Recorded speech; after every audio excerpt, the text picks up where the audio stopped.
I am an artist living in beautiful Vermont, USA, and I have a lot of questions. So I engage the minds of the people that I meet. Poets, writers, artists. I explore what's inside and share it with you. My name is Ricky McGeckran, and I am eager to know. The theater world is colorful, diverse, and interesting. Not having personal experience in this area, I have lots of questions. Our guest today lives in the world of theater with experience in acting, script writing, directing, and more. At the time of this conversation, he was developing his play, In Kern's Eyes, performing April 2023 at Main Street Arts in Saxtons River, Vermont. I am pleased to share my conversation with Sean Rohberon.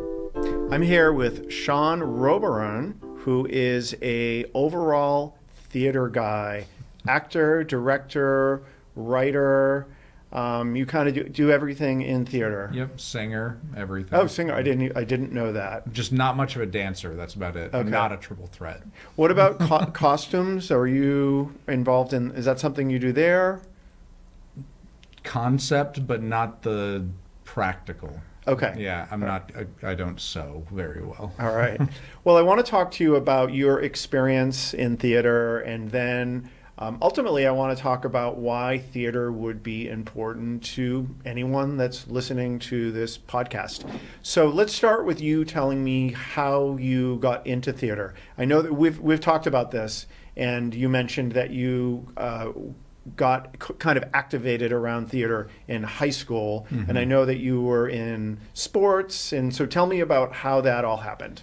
Yeah, in 8th grade, I started doing football for the first time, and I got into it. I'd always kind of been doing some sports in school, and then saw a play in 8th grade by a theater group that was in the high school, and thought it was really cool, told my mother about it, who then said, okay, go and do that. Go try that out. Try out for the next one. So I showed up to the next auditions.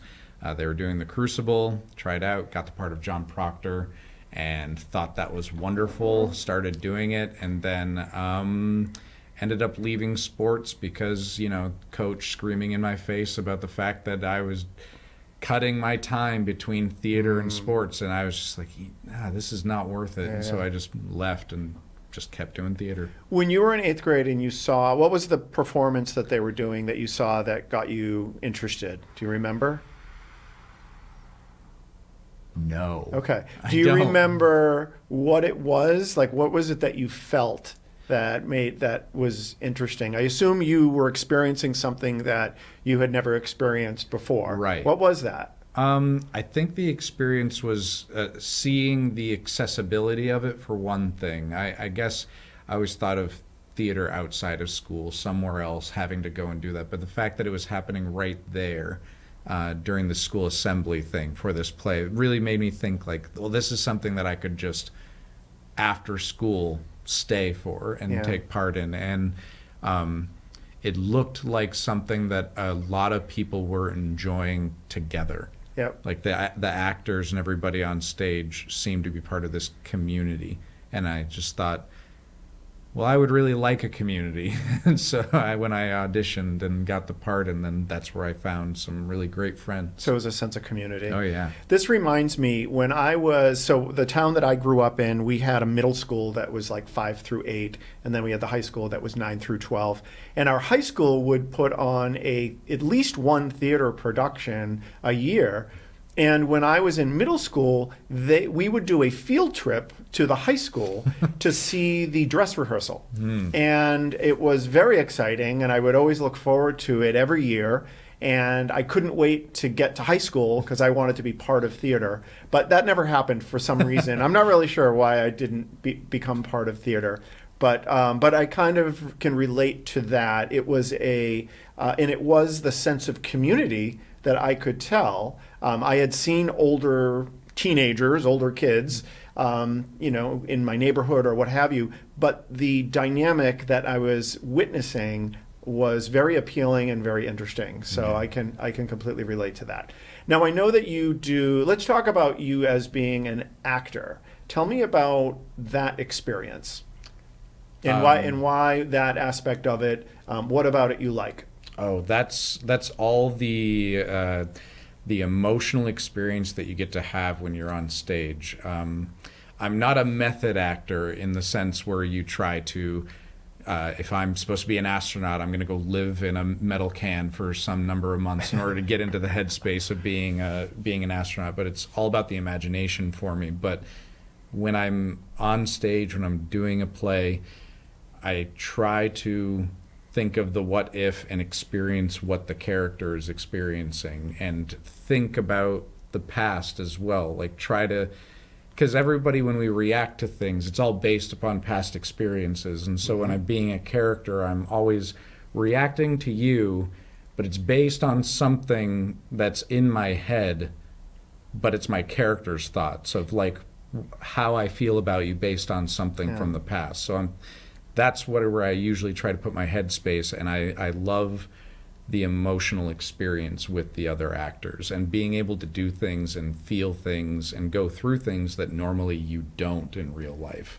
You're often told, be placid, be calm, everybody stay relaxed, nobody go off the rails. But in theater, those are the things that people want to see when they come and see a play. They want to see things that normally are not happening in real life, in their day-to-day life. And it's wonderful to be able to go through that yourself. Did someone teach you how to act, in that you have to think about someone's past? Is that someone that is taught to an actor, or is that something you figured out? A little bit of both. Like when I was in high school, I was taught about different styles of acting, but it wasn't until a little bit later, when I look up YouTube videos, go on Google and search, that I found all the different acting teachers that I really could connect to, and that's where I'm now at, where I say Sanford Meisner is like my main go-to when it comes to how to act, and then Bertolt Brecht is my go-to when it comes to caring about the message that I'm trying to push inside of the story. And so it was a little compilation of both being taught by other directors about how to act, how to connect into things, but then also just doing my own research and spending my own time on it. Now, the idea of going into a character, it reminds me, that just sounds really interesting. And it sounds like an experience that most people don't get to have. So I don't know if there's a question there. Oh, but yeah, I can tell you an experience. That just sounds, yeah, go ahead. When I did Jesus Christ Superstar over in the Bellows Falls Opera House in town here, I really got into that one. Every single night that we performed, I would create a secret, which is an important part from my point of view of being an actor, is having a secret that nobody else in the show knows. So then that way, when you're interacting with them, each time you rehearse, each time you perform, that secret inspires how you react to things without anybody else having to be connected to that. And then that ends up being something that people see, but they don't know why you're doing what you're doing, but they see it, and now meaning the other actors. Yeah, the other actors. Now they can question that, but like they have to think about it from their character's point of view. Okay. Like, why is this person? So during the shows for Jesus Christ Superstar, I would, like one night, I was really sad about having to sacrifice myself. Like I knew it was coming. And before the show began, I walked around and I gave everybody a hug. Like and people were kind of like, oh, hi, Sean. And I would just like come up, hug them. And they didn't know why I was going through this. And then that night, before the show began, I just sat on the stage for about 10 minutes before anybody else really got there, while it was still in the dark. And I looked at this cross that was set up there, and I ended up crying a little bit because I was thinking about the sacrifice, thinking about dying, thinking about how it had to happen and how it was necessary. And so like I was thinking about that about myself, and then like I cried a little bit before the show began, and then the show began, and then that really affected my performance that night and how I interacted with everybody. But then on another night, I was angry at everybody. So like a lot of the plays I'm reaching out, taking people's hands, but that night when I was angry with people for the sacrifice I had to give them, I would sometimes not even touch them. And so this is the beauty yeah. of live theater. Oh, yeah. Is that you're getting something different every night. Yes. And the beauty of performing in live theater is it's a different experience every Yes. night. I mean, I don't have an experience in like film or anything, but from what you're saying, you have to recreate it every night. Now, is it ever, all of these emotions that you're experiencing on stage, is it something that you leave on stage? Or do you leave the stage feeling sad or feeling angry? Can you compartmentalize this? I remember one time I saw this interview with Angela Lansbury, and someone interviewed her about, I don't remember the performance, but it was a performance that was extremely emotional, and they were talking about like, how do you go home after that? And she's like, I'm a pro. She's like, I do it every night, and at the end of it, because I'm a professional, I'm able to, I don't know what the word she used, compartmentalize or what have you. So what about you? There's an exhaustion that can come with it just because of going through the turmoil that a character can go through or the physical exertion that happens. But when it comes to character traits, making their way over into your day-to-day life, like with method actors, which I'm not a method actor. I don't particularly like method acting. I don't think actors need to suffer in order to get into a character like that, like to truly suffer as themselves. So for me, sometimes my interactions with people backstage or while I'm at rehearsal with them will be like the way my character would interact with their character. And so sometimes people might connect that as if I'm bringing my character stuff into my real life. But if I'm not at rehearsal, if I'm not putting on the show, then those things aren't there. But because I'm often only... What's your hand? Yep. I'm often only with those actors when I'm at rehearsal or when I'm at the show. I've had people be a little concerned that, like, I think Sean hates me. Okay. Because my character hated their character, and so, like, I had a child think that I despised them, and it was only a couple years after the show that they found out, no, Sean doesn't hate you. Right. He was just, like, acting. He was just doing his thing, and everything's okay. And so she was able to come back and be involved in stuff that I was doing because she was like, oh, it's just acting. Yeah. Do you think that, and this is something we haven't talked about, because I know people that do art therapy, is that something that you have ever talked about to people about using acting as a way of healing, dealing, processing? Yes, I think that's one of the main reasons why I do theater. Okay. As a director. As a director, meaning to help people. Right. Oh, so let's talk about being a director. What is the role of there's the producer, there's the writer. What does the director, at the highest, simplest level, what does the director do? The highest, simplest level of a director, and it's like, directors will hate me for saying this, but you're a glorified audience member. Okay. Your job is to sit there each rehearsal, each show, look at what the actors are doing, and then say whether you liked it or not. Okay. Like, that's really what it comes down to. Because yes, you're there to tell the actors, oh, you can improve your acting this way. Here's some acting teachers. Here's techniques. Here's thoughts that you could have. Here's questions that I have about your character that you can now answer, and that'll make you think about something to make choices. But in the end, you're an audience member that's getting to sit there every rehearsal, watch their show, and then give your subjective opinion as to what you thought was good, bad, or what was real versus not real. And people will modify Yeah. aspects in order to suit you, Yes. so to speak. Okay. Now, how does this work with, if you have a play that was written by, a playwright that's alive and you're putting it on for the first time, are they involved in how you direct it, or do they just give you the script and it's up to you to decide creatively how the audience should receive it? That's depends on the script. Like if we're talking The Crucible, Yep. For instance, I won't be doing that play again until it enters the public domain.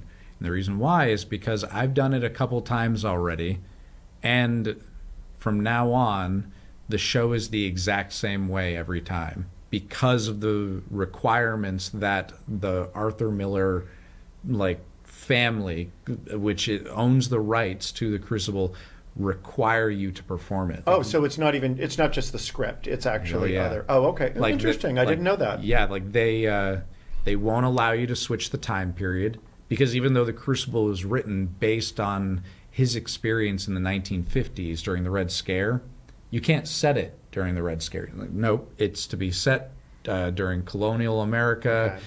With all these people, and they're going through those experiences. You can't tamper with that. You can't tamper with the gender. You can't tamper with, really any aspect of the show. You have to try to perform it in its entirety as written. And what is that like as a director? Is that a good experience, or is it just, it's a different experience than obviously when you have creative influence? Yeah. Is it okay for you to do that? It depends. Okay. Once again, with the Crucible, I've done it so many times now that if I were to just keep doing it, I would feel like I'm just beating a dead horse. Mm-hmm. I'm just without any ability to make modifications to the script in any way whatsoever. You're just doing the same show over and over again. New actors, and you can modify the set to have the chair over here instead of over there, but with a script like that, it's pretty strict in what they require you to stay true to in every aspect of it. And I will wait until it's in the public domain now, so I've got 30 years or something. Oh, okay. All right. I'll keep an eye on you. Right. But other writers are not as strict, and so it really depends on the company you're getting the scripts from, or if you have communication with the owners of it who can then give you those rights. You can request it, so it really depends. Now, when you're a director, you're working with a team of actors, which means you have different. I've never worked with actors, so I'm assuming that there's different skill levels, skill types. People are good at different things, so you have to be really good with people as opposed to just a creative person. Yes, and there's many different ways to direct, and some are more, all right, actors, do the things exactly the way that I described them and become like a machine where everybody fits into their cog, and you've really micromanaged it in order to make sure that everything flows super smooth.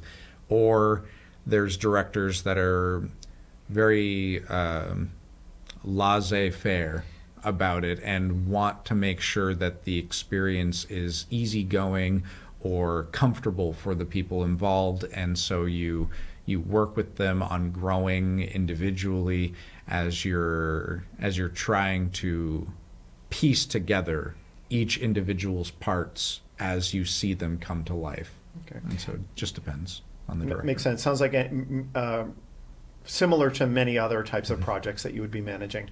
Now, when you look at the arc of, you're initiating a play, and then there's the opening night. Is the opening night the big moment, or is it the big moment? Is it enjoyable the whole time? Can you tell me about the interest, enjoyability, the emotional experience as a director throughout that whole arc?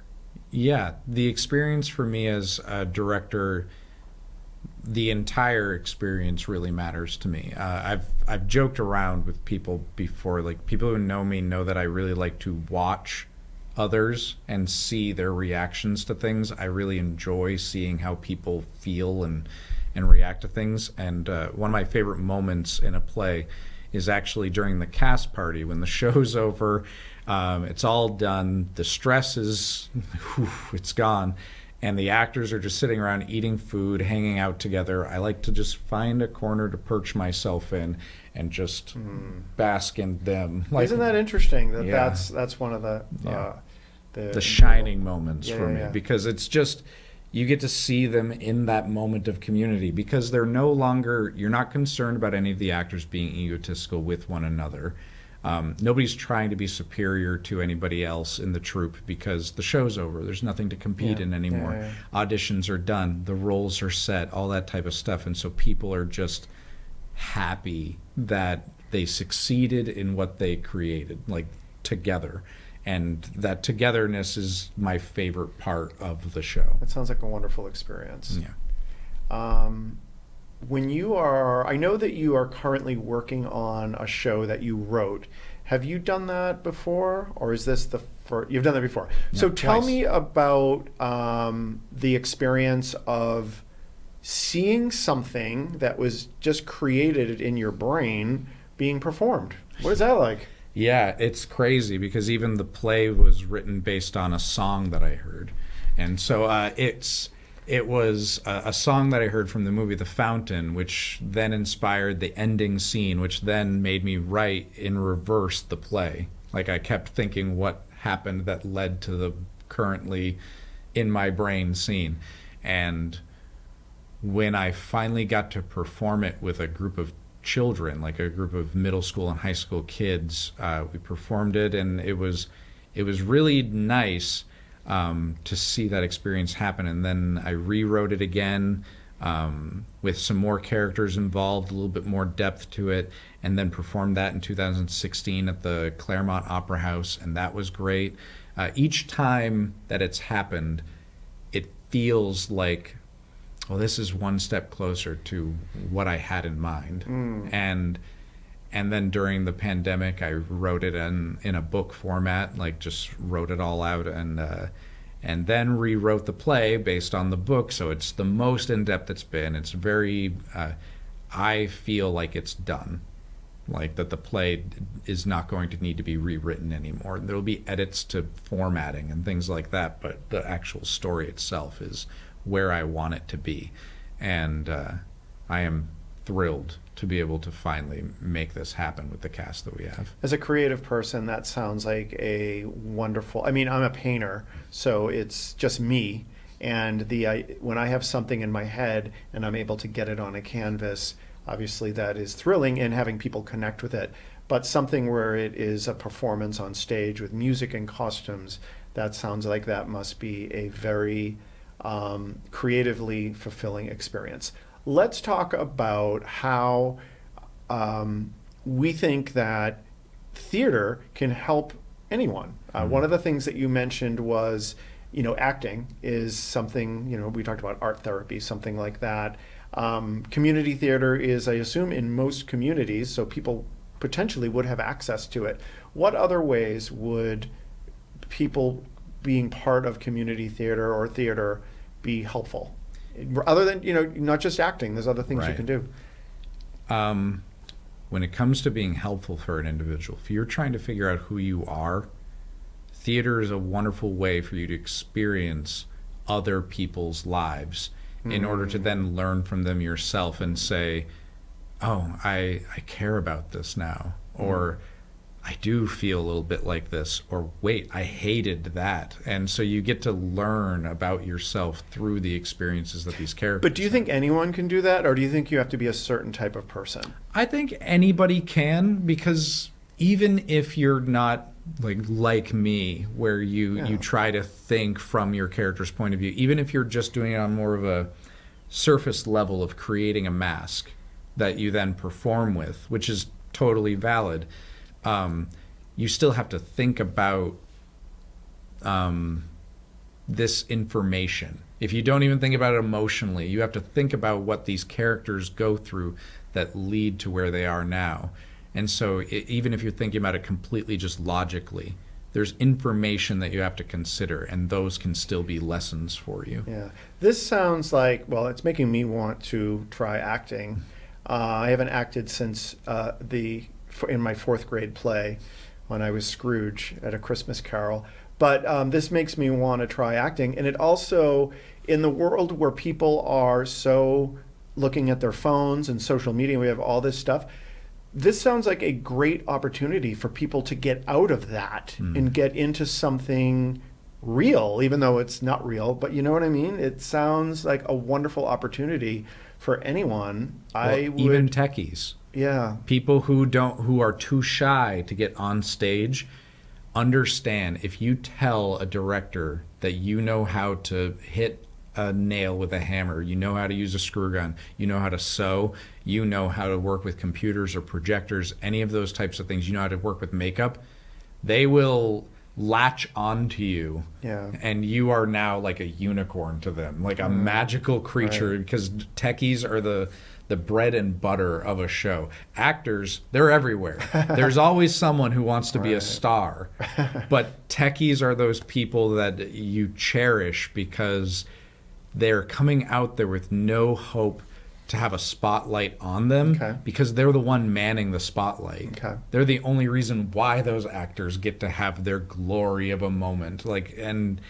So if you're a techie, if you're someone who knows how to do technical work of any kind, or even someone who has the desire to do the technical work, someone will teach you, and you will be valued in your abilities that you want to bring to the table. And this goes back to what we originally talked about, both of our experience when we were in 8th grade, is this sense of community that we observed. And that's exactly what you're describing. Whether you're an actor, a techie, whether you're costumes, it sounds like a wonderful opportunity to grow and a sense of community. Sean, thank you so much. This was great. You and I we work together at Main Street Arts a little bit, so we talk all the time about stuff. But this was wonderful to have you here, and I appreciate you putting up with all of my questions. Oh, no, thank you for having me. You're very welcome. Thank you. My name is Ricky McGuckran, and you have been listening to Eager to Know, the podcast. If you haven't already, please go to Apple Podcasts and subscribe, rate, and review this podcast. Join me next week for another Eager to Know podcast.